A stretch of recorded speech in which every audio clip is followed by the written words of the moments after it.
Hello everyone, and welcome to Delft Stack. If you were trying to update Google Chrome and encountering error code 0x80080005, it means the background service responsible for updating the browser has failed to start or is being blocked by your system. I will show you exactly how to resolve this right now. Let's get started.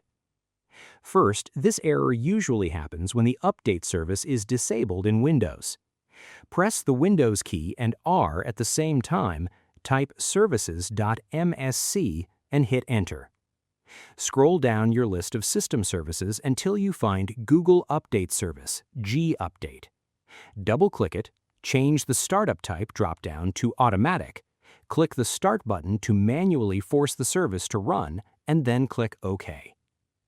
Next, if the service refuses to start, a security setting or third-party app might be actively blocking the updater inside the Windows registry. Press the Windows key and R, type REGEDIT, and hit Enter.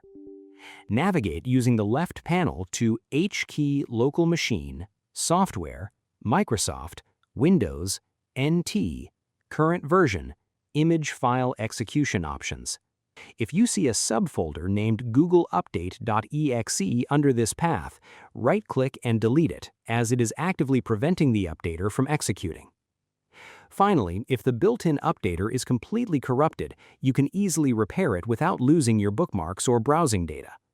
Open another browser like Microsoft Edge, search for the Google Chrome standalone installer, and download it from the official Google website. Run this installer to automatically bypass the broken background service, repair your installation directory, and successfully update Chrome to the newest version. I hope you found this guide helpful.